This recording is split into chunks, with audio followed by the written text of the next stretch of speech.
এত স্বাদ কেন জলপাই মাখা? আপনারাও কিন্তু বাসায় খাইবেন।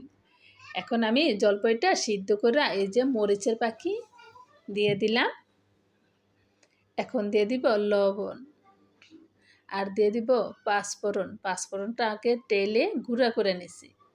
এখন আমি পাঁচফোড়ন দিয়ে দিব। পাঁচফোড়নটা দিয়া একটু জুলাইয়া মাখা করে নিব। মাখায় নিব এখন। এই যে পাঁচফোড়ন দিয়ে দিলাম। এখন মাখায় নিব। হেলে দুলে করে মাখায় নিব। জলপাই মাখা এত মজা, ভীষণ মজা জলপাই মাখা। আপনারও বাসায় খাবেন।